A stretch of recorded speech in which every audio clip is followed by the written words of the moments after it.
Hi everybody, ChickenBrad here again, and I had a game I wanted to show you today that I played earlier. This is a standard time game. I was playing the white pieces rated 1606, and my opponent was playing the black pieces rated 1744 on the free internet chess server, and we each had 30 minutes per player. I opened for e4, and my opponent played the Sicilian defense, c5, and I had been looking into ways to play against the Sicilian because it's very complicated, and unlike e5 or the French defense or something like that, it's very sharp, and black has a lot of attacking chances, and there's a lot of different directions the game can go. And I'd been trying to duck that before by just simply playing d4 as a gambit and just kind of avoiding any of the main lines and just trying to gambit a pawn off for quick development. But I decided I've been looking around online for some ideas for things to play, and this is actually one of the first times I tried the Grand Prix attack, or a variation of the Grand Prix attack in a standard time game. So I continued with c3, and my opponent plays c6, and from here I played f4. Now, my opponent has a couple of choices here for what he wants to do. A move I'd seen a lot online was e6 here. However, he chose to do the fianchetto variation of the Dragon Sicilian, and so he played g7. From here I continued with knight g3, and my opponent played bishop g7, and here's where the game took a critical turn, and I played bishop b5. Now, the idea behind this move, and from what I've been seeing, is white wants to exchange this bishop for the knight, which would give black a double pawn, and also continue with e5, shutting this bishop out of the game, which this bishop in the Dragon Sicilian is incredibly powerful. However, it was normally incredibly powerful. However, with this e5 move, it's going to be very difficult for black to be able to get that bishop back into the game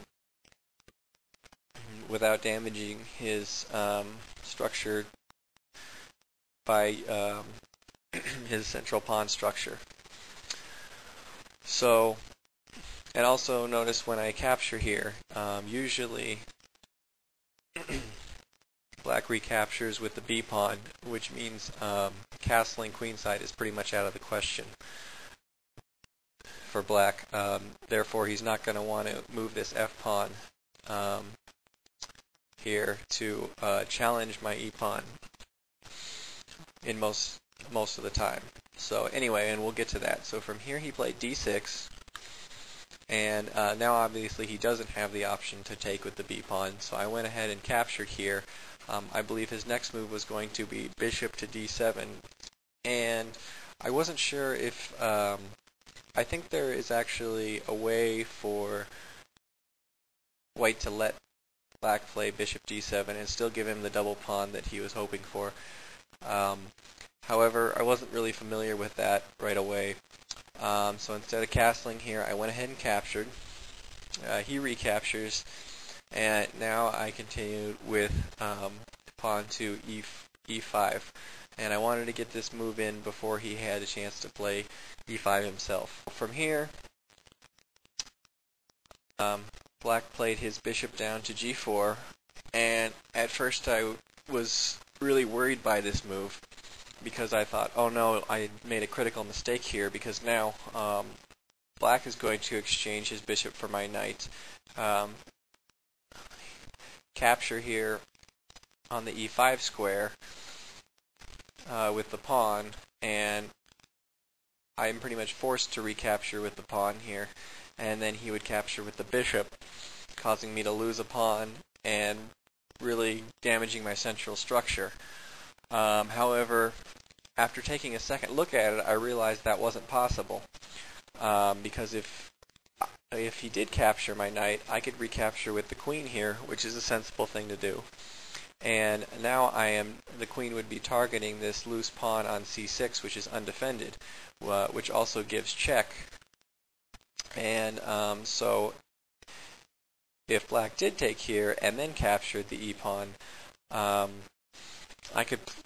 I would be able to, well, let me just show you an example of what would happen.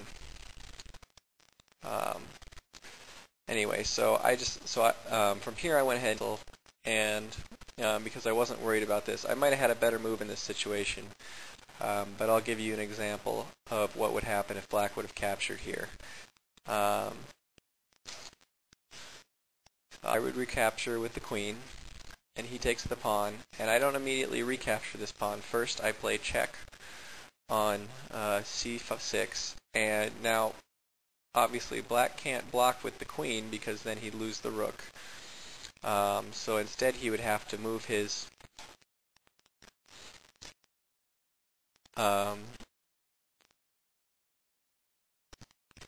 king out of the way, which would be bad. He'd lose his castling, right? And since he's fianchettoed here, obviously, it would be very hard for him to liberate this piece. I'd then capture.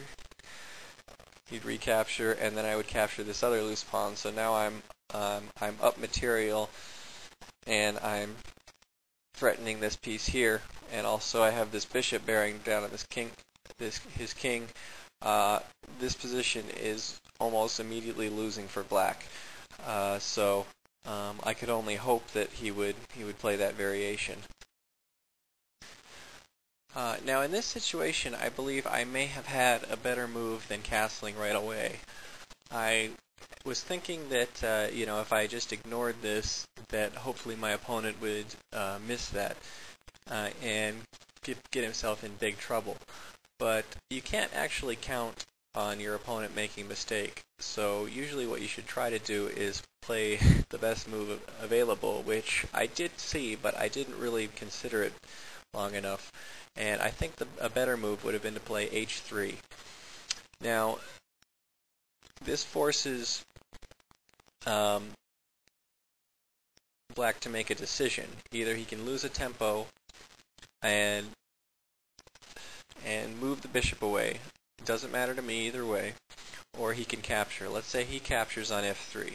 I recapture with the queen. Now, black must defend this pawn on c6, like we mentioned before. The best move to do that is probably queen to b6. And from here, I would have to defend the pawn on e5. And now black's obviously going to want to castle and get his kingside pieces involved. The bishop, which isn't looking very good right now, can't really get involved. So in order to castle, he has to move the knight. So he'd probably play a move like knight to h6. Notice black can castle queenside, but for reasons we mentioned before, that's probably not going to be very good. And not castling isn't going to be very good either, because with this ED tension here, I have the option to rip open the center whenever I feel like it, and black's king is right in the middle, and that can be very, very dangerous. So from here, I can play simply g4. And this move takes the f5 square away from the knight, and the g4 square is already not available. The f7 square is not available, and when let's say black castles here, which is still a sensible thing to do, now the g8 square isn't going to be available either. So I can castle in this position, and now white has a huge, huge advantage here playing on the queen side, with black having these terrible double pawns and a serious material disadvantage as long as these two pieces are shut out of the game. So I wouldn't necessarily need to launch some kind of attack on black's king here. I could simply try to win one of these double pawns, or even exchange some of the pawns over here and just play on the queen side. Okay, but that's not what happened in the game. I did castle here, And from here he did play knight h6. At this point I realized I did need to play h3. So from here I did play that move. He decided to capture with the bishop. I recapture with the queen, and he now defends that pawn with rook to c8. As I mentioned before, I think queen to b6 would have been better, especially since it would have put the queen on this diagonal, which is bearing down on the king. And from here I played rook to e1. I mentioned, like I said, I have to defend this pawn, or this e5 square. And now he plays knight over to f5. And I am too late in this position to play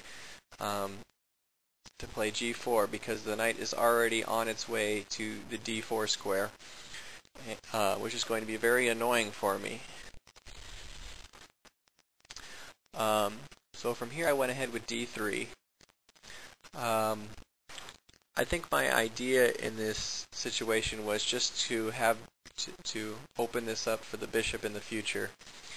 And I think my initial plan was, after he plays knight d4, which he did next, I would play queen to f4. And then after he, let's say, plays another move, I would simply continue with e6, and then I can either rip open the f file, or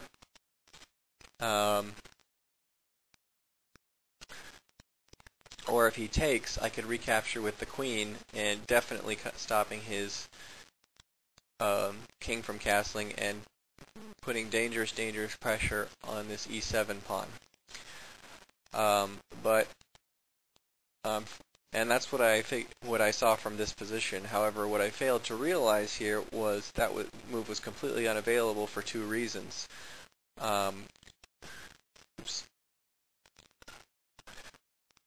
First of all, once he plays knight to d4, he's threatening a fork on a1 and e1. And if I lose one of these rooks, obviously it's going to make it much more difficult to play that, and I can't risk losing a rook. Secondly, his knight is also defending this e6 square. Now,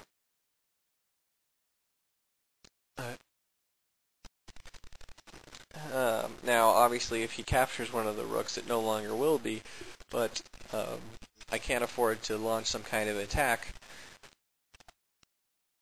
being down in exchange, especially once this bishop has been let back into the game.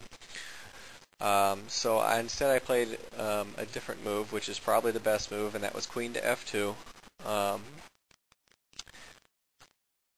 defending this c2 square.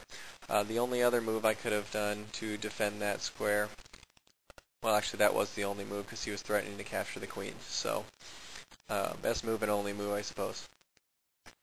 Black castled here, and I was a little bit set back at this point.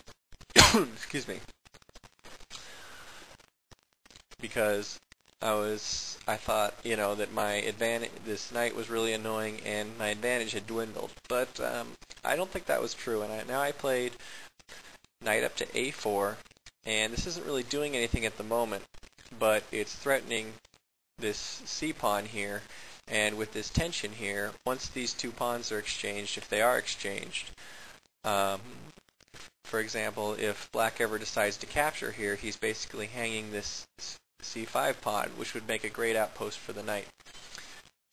So even though the knight is out on the edge, which it isn't doing very good, it's definitely better placed there than it was on c3. And not to mention, I can now play pawn to c3 and kick this knight out.